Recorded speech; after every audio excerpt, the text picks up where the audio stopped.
একটি গাছের ডালে সুন্দর একটি বাসা বেঁধে বসবাস করত একটি বুদ্ধিমতী টুনি এবং তার দুটো সুন্দর ছানা। একদিন টুনি বলল, আরে আমাদের বসে বসে সময় নষ্ট করলে চলবে না, সামনে বর্ষাকাল আসতেছে, আমাদের খাবার জোগাড় করে রাখতে হবে। বর্ষার সময় আমরা ঘর থেকে বের হতে পারবো না, তাই এখনই আমাদেরকে খাবারের জন্য চিন্তা করতে হবে। আমি ঠিক করেছি জমি চাষ করব, সেখানে আমি ধান লাগাবো। যেমন কথা তেমনই কাজ। টুনিও তার ছানারা মিলে নাঙ্গল নিয়ে চলল মাঠে। সেখানে তারা হাল চাষ করে ধান লাগাবে। তারা তিনজন তিনটা নাঙ্গল নিয়ে মাটি কাটা শুরু করলো। কিছুক্ষণ পর সেখানে কোথা থেকে উড়ে আসলো একটি টিয়া পাখি। টিয়া পাখিটি তাদের কাছে এসে বসলো আর তাদের হাল চাষ করতে দেখে টিয়া পাখিটি বলে উঠল, কিরে টুনি, কি খবর? বাচ্চা কাচ্চা নিয়ে এসে হাল চাষ শুরু করে দিয়েছিস, কি করবি? আরে বলো না টিয়া ভাই, ভবিষ্যতের কথা তো এখনই ভাবতে হবে। সামনে বর্ষাকাল আসতেছে, তাই ভাবছি ধান চাষ করব, ভবিষ্যতের জন্য খাবার সংগ্রহ করে রাখবো, না হলে তো বর্ষার দিনে বাচ্চা কাচ্চা নিয়ে না খেয়ে মরতে হবে। তুমি আমাদের সাথে আসো। কিন্তু টিয়াটি ছিল বদমেজাজি ও খারাপ। তাই সে টুনিকে বলল, এই টুনি, তোমার সাথে আমি হাল চাষ করব মানে? তুমি কি আমাকে বোকা মনে করেছো? আমি কি তোমার মতো পাগল?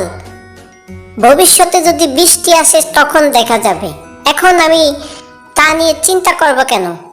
তোমার মতো আমি পাগল না, আমাকে এখানে বসে থেকে সময় নষ্ট করে চলবে না, আমি চলে যাই। উল্টো পাল্টো কথা বলে টিয়াটি সেখান থেকে চলে যায়। টুনি সেই কথায় কান না দিয়ে বাচ্চাদের নিয়ে আবার হাল চাষ শুরু করে। কিছুক্ষণ পরে সেখানে এসে হাজির হয় একটি কাক।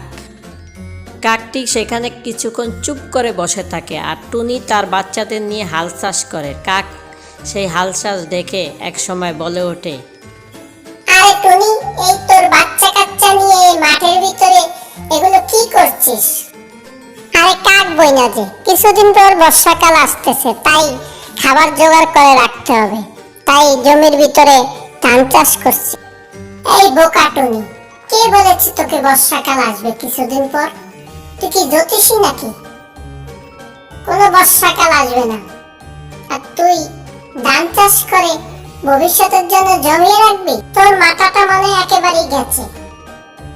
কাক বই না, তুমি আমাদের সাথে এসো, আমাদেরকে সাহায্য করো, তাহলে ধান হলে তোমাকে ও ধান দেব, তুমি বর্ষাকালে খেতে পারবে। এই টুনি, তোর কাছ থেকে আমি খাবার চেয়েছি? তুই ধান চাষ কর আর তোর বাচ্চা কাচ্চাদের নিয়ে খা, আমার খাবার আমি জোগাড় করতে পারবো, আমাকে নিয়ে তোর চিন্তা করা লাগবে না। তোর কাছে বসে থেকে আমার সময় নষ্ট করে লাভ নেই, চলে যায়। কাক চলে যাওয়ার পর টুনি বাচ্চাদের নিয়ে আবার চাষাবাদ শুরু করে। দেখতে দেখতে কয়েক মাস চলে যায়। টুনির ক্ষেতে এখন অনেক ধান বেরিয়েছে। ধানগুলো পেকে গেছে। সময় হয়েছে ধান কাটার। টুনির মনে অনেক আনন্দ। টুনি ধান কেটে বাসায় নিয়ে আসে। অনেক ধান হয়েছে, তাই বর্ষাকাল নিয়ে টুনির আর কোনো টেনশন নেই। দেখতে দেখতে বর্ষাকাল চলে আসে। টুনি বাসাতেই থাকে, বের হয় না। বাচ্চাদের নিয়ে খাবার কোনো অভাব নেই। টুনির মনে অনেক আনন্দ। এদিকে কাকের মনেই নেই যে বর্ষাকাল আসবে, তাই সে খাবার সংগ্রহ করে না। এখন সে বাসা থেকে বের হতে পারে না, তাই সে 2 দিন না খেয়ে আছে। ওদিকে টিয়া পাখিরও একই অবস্থা। সে বাসা থেকে বের হতে পারে না, খাবারও সংগ্রহ করেনি। দুজনেরই একই অবস্থা। এখন কি করবে? খাবার না খেতে খেতে আমি তো একেবারে দুর্বল হয়ে গেছি, বাসা থেকে বের হতে পারি না। শুনেছি টুনির অনেক ফসল হয়েছে, এখন কি টুনির কাছ থেকে কিছু খাবার নিয়ে আসব? বর্ষা শেষ হলে ওকে দিয়ে দেব। টুনিকে তো আমি অনেক অপমান করেছি। অনেকদিন বাসা থেকে বের হতে পারি না, কোনো খাবার নেই, ক্ষুধার জ্বালায় আমি অতিষ্ঠ। যাই, টুনি থেকে হাতে পায়ে ধরে কিছু খাবার নিয়ে আসি, টুনি কি আমাকে ফিরিয়ে দেবে? কথাগুলো বলে কাক ও টিয়া বৃষ্টির মধ্যে ভিজে ভিজে টুনির বাসার দিকে চলতে শুরু করে। আর মনে মনে ভাবে, টুনিনাথ কি আমাদেরকে অপমান করে বের করে দেয়। তারপরও যাই, ক্ষুধার জ্বালায় টিকতে পারি না। টুনি বোন, আমরা অনেক ক্ষুধার্ত, বৃষ্টির মধ্যে খাবার সংগ্রহ করতে পারি না, আমাদেরকে কিছু খাবার ধার দেবে? আমরা বর্ষার পর তোমাকে ফিরিয়ে দেব।